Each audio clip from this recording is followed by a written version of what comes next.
Hello hello. Donc aujourd'hui on se retrouve pour une nouvelle vidéo et comme vous l'avez vu dans le titre, je vais vous présenter mon matériel préféré. Donc ils sont tous à même niveau de préférence. Je les utilise plus ou moins souvent, même, enfin il y en a que j'utilise forcément un peu moins, mais, je les aime vraiment tous et je pourrais pas choisir entre un de tous ceux-là. Vraiment je les aime tous.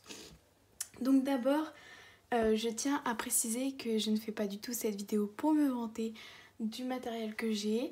Je l'ai acquis au fur et à mesure des années. Il y a eu des cadeaux, il y en a que c'est moi qui ai acheté personnellement, comme le 3/4 de mon matériel. Donc voilà, c'est parti, on commence tout de suite. Donc je vais commencer par ce qui est sur mon bureau, ce qui est moins encombrant. Donc d'abord en tout petit matériel. Hop, je vais peut-être vous zoomer un petit peu. Voilà, donc il y a en petit matériel l'encre, la petite encre Versafine. Depuis que je l'ai acheté il y a très peu de temps quand j'ai commencé mon Project Life, donc début janvier. Et en fait je rate beaucoup moins mes tamponnages. J'avais avant une Memento qui est bien, mais franchement la Versafine est beaucoup mieux et si je peux la trouver en grand pad, je l'achète tout de suite. Donc voilà. Ensuite, dans mes outils préférés, il y a aussi cet équerre pour faire les angles parfaitement quand vous faites des albums, des carnets. Et en fait, c'est moi qui l'ai fait moi-même. Un petit peu de décoration, forcément, j'ai mis à l'envers parce que ça s'utilise comme ça.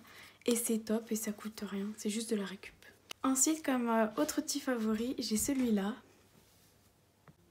Donc je vous disais, comme autre outil favori, j'ai celui-ci qui vient d'un set d'outils pour faire de la polymère que je ne fais plus.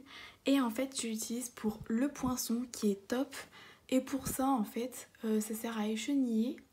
Et je l'utilise du coup pour enlever toutes les pellicules de double face car c'est souvent assez compliqué. Donc voilà, cet outil aussi, je l'aime beaucoup et c'est que de la récup. Et comme dernier petit outil, il y a cette petite perforatrice qui vient d'une mini planche pour faire des enveloppes, une mini planche de rainure et d'enveloppe de chez Artemio. Donc celle-là, j'ai acheté dans mes tout débuts. Elle est bien sale et elle me sert tout le temps. Quand je fais mon Project Life, quand je fais des albums, pour arrondir les angles et également pour faire là la petite encoche, comme par exemple dans ces tiroirs qu'il y a sur mon bureau. Hop, pour faire ce genre d'encoche, et ben c'est super pratique. Donc c'est vraiment un outil qui sert pour faire des enveloppes, mais qui sert aussi pour faire plein d'autres choses. Maintenant on va passer à ce qui va être un peu plus rangement, parce que je considère ça quand même comme du matériel. C'est en fait, donc on va d'abord passer donc tout ce qui va être pour mon Project Life. J'ai acheté très récemment à la Forfouille il me semble des boîtes comme celle-ci qui s'empilent. Donc je reprends, c'est une boîte format A5 et format A6 que j'ai acheté à la Farfouille et qui me sert pour mon kit Project Life qui est en cours. Donc là je suis arrivée au mois de mai. Donc c'est le kit qui est en cours. Donc je mets dans la grande les cartes et les embellissements, les tampons. Et dans la petite en fait je mets tout ce qui va être petit die cut, petites choses qui peuvent se perdre. Et j'ai réalisé une petite boîte moi-même très simplement pour y mettre en fait tout ce qui va être petits mots pour les séparer de la grande boîte. Donc voilà, ça fait partie du matériel que j'utilise très souvent et que j'aime beaucoup parce que je trouve ça très pratique. Comme vous voyez, elles sont empilables. Toujours pour mon Project Life, au tout début j'ai acheté cette mallette chez Cultura. Je vais peut-être vous dézoomer un peu, voilà.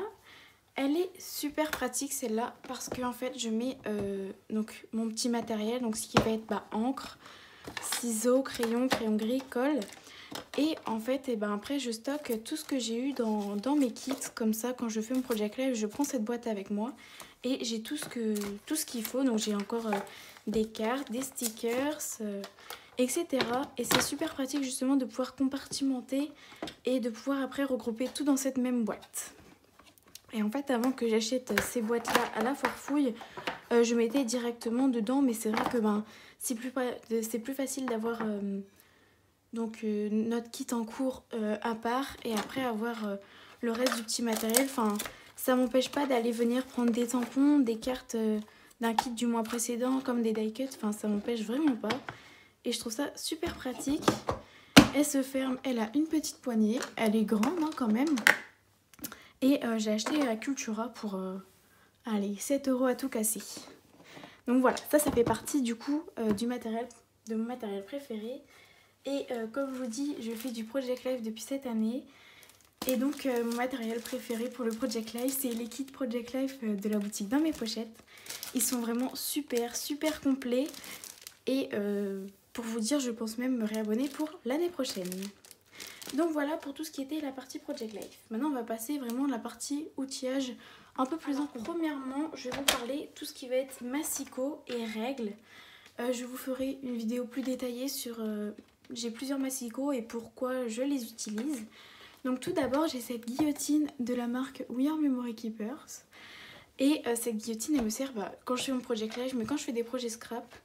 Elle est petite, donc c'est un format, elle fait 6 pouces par... ça doit être 20 cm. Ouais, donc 15 par 20 à peu près. 15 par 25. Ouais, c'est ça. Et donc, elle est super pratique. Donc, comme je vous dis, elle n'est pas encombrante du tout sur le bureau. Pour tout ce qui va être petite découpe, etc. Et la lame n'est pas à changer. Car c'est une guillotine, donc ça s'aiguise toujours, en fait, toujours à la découpe. Et donc, pour quand vous découpez vos photos, et ben, ça abîme beaucoup moins vos lames de massicot avec cette guillotine. Donc, au début, j'ai vraiment acheté pour les photos. Et en fait, je m'en sers tout le temps, elle est sur mon bureau, dès que je fais un petit projet, etc. Vraiment, je l'aime beaucoup. En revanche, je n'irai pas acheter un grand format, car je trouve ça très encombrant. Je reste avec mes massicots avec lame. Voilà pour la petite guillotine. Toujours de la marque We Are Memory Keeper, j'ai acheté cette règle qui est donc antidérapante ici. Et donc qui est très grande, elle fait 46 cm.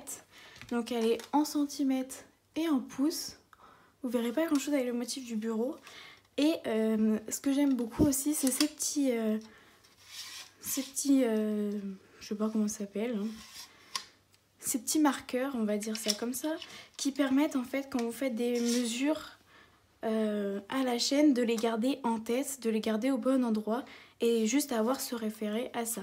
Ce qui est bien, donc c'est que, vous voyez, moi j'utilise pour les centimètres. Mais si je veux, je peux très bien les déplacer et les mettre sur les inches. Et donc, une autre particularité de cette règle, c'est qu'elle a un bord métallisé, là, métallique. Donc, au cutter, vous pouvez y aller sans souci, ça ne l'abîmera pas. Et il y a une très grosse poignée ici pour bien l'attraper. Et vous voyez, ça ne bouge pas. Et moi, je préfère largement ce type de règle qu'aux règles classiques qu'on peut trouver avec les tout petits bouts, là, comme celle-ci. J'aime pas du tout pour couper, surtout au cutter. Celle-là, je m'en sers juste pour faire des petites mesures.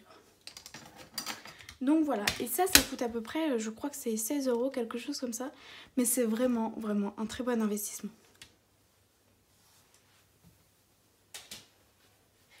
Et donc ensuite, on passe à ce massicot que j'ai acheté très récemment. Hop, de chez Artemio. Celui-ci, je l'ai acheté car j'avais un Fiskars. Et le problème, c'est que déjà, il coupe pas très droit. Et les recharges de lames sont très chères. Elles sont à pratiquement 10 € les deux lames. Je trouve ça un peu cher, quoi. Je préfère autant racheter un massicot pour 7 € de plus et avoir des recharges de lames à 4 € que... Et en plus, ça s'usait très vite. Donc c'est pour ça que j'ai opté pour le Artemio. Ce que j'ai pris aussi sur le Artemio, c'est que j'ai pas pris le petit format. Donc mon Fiskars, il s'arrêtait à 7 cm quand il était plié. Donc c'est très peu. Et on utilise souvent 10, 12, 15. Et donc du coup j'ai pris le format large. Donc forcément ça prend plus de place. Il va jusqu'à 43 cm jusqu'ici, là jusqu'à 43 en longueur. Et donc il est en centimètres et en inches. Ce que j'aime, c'est que les lames, elles sont très... vous voyez, elles bougent toutes seules, quoi. Il coupe droit. Et j'aime beaucoup aussi là, cette partie en plastique qui se clipse. Et vous voyez, vous pouvez le tourner, ça tombe pas. Donc ça, c'est très pratique aussi. Ce qui est chouette aussi, c'est que c'est vendu avec une lame de pliage. Et je m'en sers souvent, hein. J'aime beaucoup. Et comme je vous disais, les recharges de lames sont pas du tout chères. Elles sont à 4 € les deux. Et franchement, je préfère réinvestir dans un Massico plutôt que acheter des larmes à 10 euros. Donc voilà pour tout ce qui est Massico. Je passe à les machines de découpe. Donc j'ai la Big Shot de chez Stampin' Up que j'avais eu en cadeau dès que j'ai commencé le scrap en fait avec mes parents. Et 1 ou 2 ans après, j'ai voulu investir dans la Scan & Cut que j'aime énormément aussi. Les deux, je les trouve très, très complémentaires. Au début, je pensais revendre ma Big Shot, mais finalement, je l'aime trop pour la revendre. Et vraiment, les deux sont très, très complémentaires.